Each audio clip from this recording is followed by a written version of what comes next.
Good night. I'm going to talk about pediatric migraine headache. Definition. Migraine is a common but often underdiagnosed complaint in children, and the lack of studies regarding its treatment in this particular population makes it harder to enlarge the choices of treatment. However, recent trials made it easier to utilize newer compounds that improve the outcome of the disease. We reviewed the treatment of pediatric migraine and divided therapeutic methods into two broad areas. Treatment of the acute attack, used both in the emergency room and as home options, and prophylactic agents. Not to be forgotten, when talking about treating migraine in children and adolescents, is the support therapies offered alongside the classical approach by teams formed by the pediatric neurologists, pediatrician, psychologists, support groups, and the families of the patients.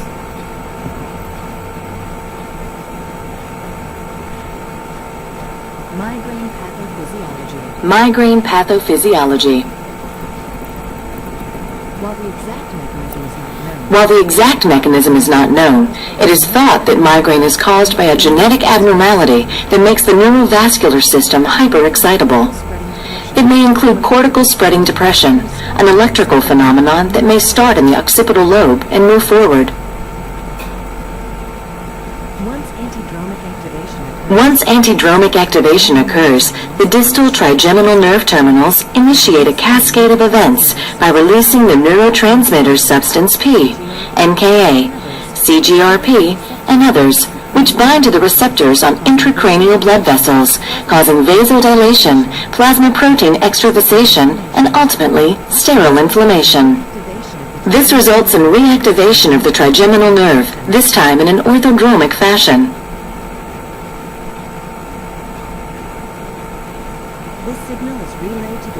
This signal is relayed to the trigeminal nucleus caudalis, a central structure in the brainstem that forwards pain impulses to the thalamus and ultimately to the sensory cortex. Once the first-order trigeminal neurons become sensitized, normally innocuous intracranial stimuli, such as a pulsating artery, become painful, resulting in a throbbing pain made worse with activity. This type of pain is symptomatic of peripheral sensitization. If pain due to peripheral sensitization is unsuccessfully treated, second and third-order neurons extending through the midbrain to the thalamus and cortex are continuously activated. This may lead to central sensitization, causing pain from cutaneous stimuli that are normally not painful. When central sensitization occurs, medications that act merely in the periphery often may not be effective.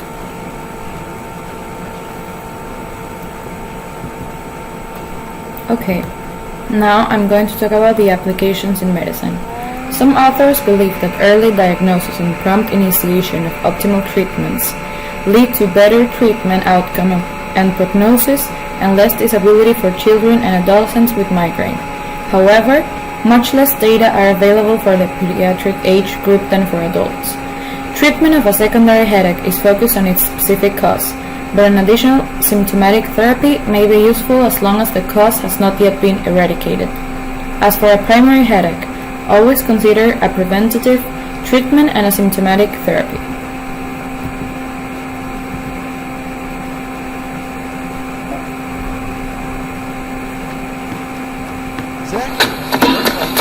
Zach here is much like any 8-year-old. He enjoys playing catch, shooting hoops, and riding his bike. But when his vicious, debilitating migraines attack, they bring his active life to a screeching halt. They pretty much hurt like in the middle and the top of my head, not like around the side, and it felt like sore. Go for hero. Another Zach, Zach Watson, has been a migraine sufferer since age 4. Betsy Watson is Zach's mom. He would go in a fetal position and try to pull his hair out and throw up, had the photosensitivity to light. Their son has tried everything from Botox injections to medications to get relief. According to the International Headache Society, around 8% of children have migraines. I'm sure they have.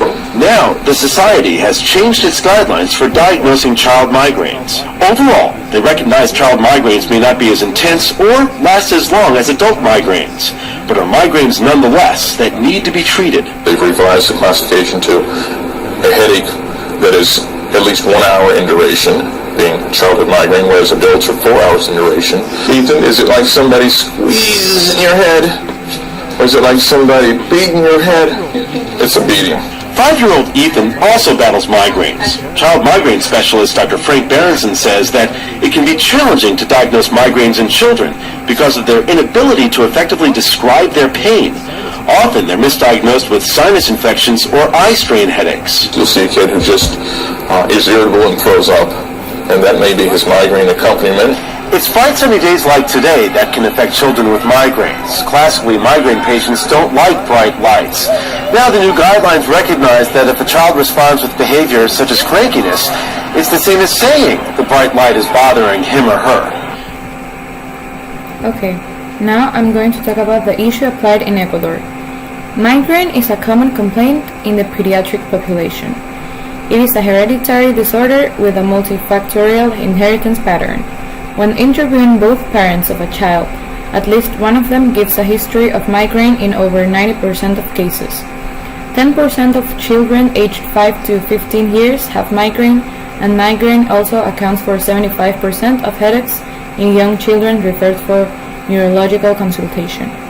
The prevalence of this condition is 2.5% under the age of 7, 5% from age 7 to puberty, 5% in post-pubertal boys, and 10% in post-pubertal girls.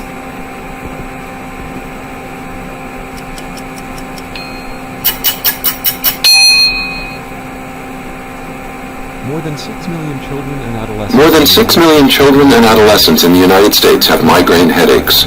Current clinical practice guidelines for pediatric migraine are based on expert consensus, given the lack of evidence for specific therapy. The CHAMP trial aimed to assess the benefits and harms of two of the most commonly used medications for the prevention of migraine in pediatric patients. This Phase 3 multi-center double-blind placebo-controlled trial was conducted in the United States and enrolled children and adolescents 8 to 17 years old with a diagnosis of migraine causing at least mild disability and a baseline headache frequency of at least 4 days per month. 361 patients were randomized in a 2:2:1 ratio to oral amitriptyline, topiramate, or placebo for 24 weeks. The trial was stopped early for futility. For the 328 patients with data to analyze, the primary outcome, a relative reduction of 50% or more in the number of headache days, was no different in the three groups, occurring in 52% of those in the amitriptyline group, 55% of those in the topiramate group, and 61% of those in the placebo group. There was also no difference in disability scores. As compared with placebo, there was more fatigue and dry mouth in the amitriptyline group, and more paresthesias and weight loss in the topiramate group. There were 12 serious adverse events reported during treatment, including 3 patients with altered mood and 1 with syncope in the amitriptyline group, and 1 suicide attempt in the topiramate group. The authors conclude that in the 24-week CHAMP trial, treatment with amitriptyline or topiramate as compared with placebo did not reduce the frequency of headaches and was associated with more adverse events. Full trial results are available at nejm.org. Okay, I'm going to talk about the signs and symptoms. Manifestations of migraine may vary according to patient age as follows. Infants may present with only episodic head banging. Preschool children often have episodes involving an ill appearance, abdominal pain, vomiting, and the need to go to sleep. They may exhibit pain by irritability, crying, rocking, or seeking a dark room in which to sleep. Children aged 5 to 10 years typically have bifrontal, bitemporal, or retroorbital headache, nausea, abdominal cramping, vomiting, photophobia, phonophobia, a need to sleep, migraine fascias, tearing, swollen nasal passages, thirst, edema, excessive sweating, increased urination, or diarrhea. Older children may experience increasing headache, intensity, and duration, a pulsating or throbbing character to the headache, and a shift to a unilateral temporal location.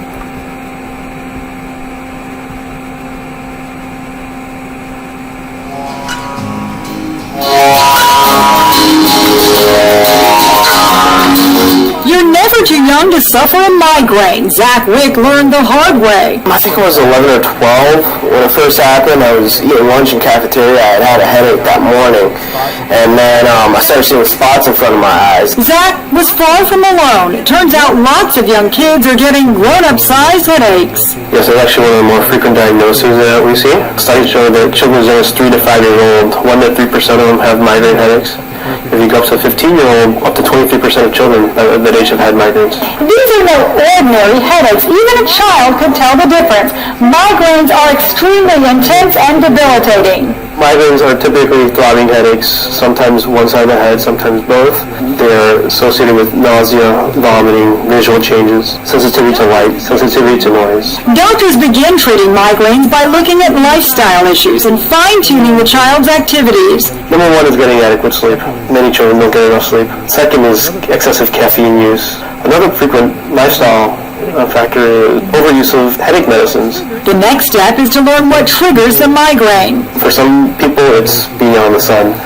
Others, it's certain smells or certain foods. When you were a kid, was it hard finding your trigger points? It was, trying to find them was just kind of trial and error. Medication may be an option if migraines become too frequent, but most people learn to manage. Now in his 20s, Zach has lived half his life controlling the pain in his brain. They're not as intense as they used to be because I know how to handle them now. For Lee Memorial Health System, I'm Amy Osher.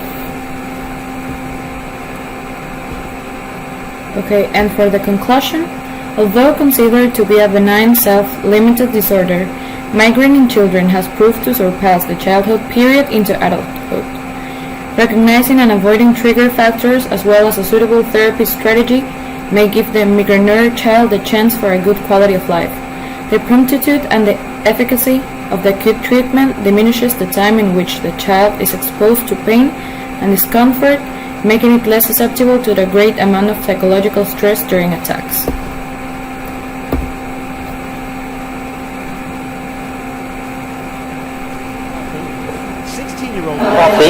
16-year-old Ashley Burkhold looks like your typical teenager. She's prepping for her prom, feverishly trying on shoes, hoping to find the perfect pair to match her dress.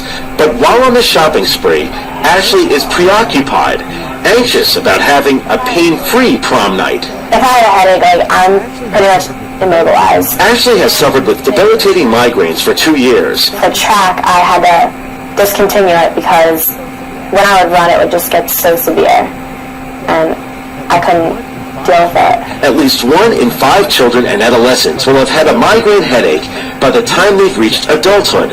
Research suggests that the longer migraines go unrecognized, the harder they are to treat. And we know that the longer you have this disease, probably the more burden it applies to the brain. In other words, chronic migraines in adults, we know now there's some evidence coming out of some studies over the last couple of years that there are some sort of more permanent damage that can occur. Pediatric neurologist Dr. Robert Fryer urges early recognition.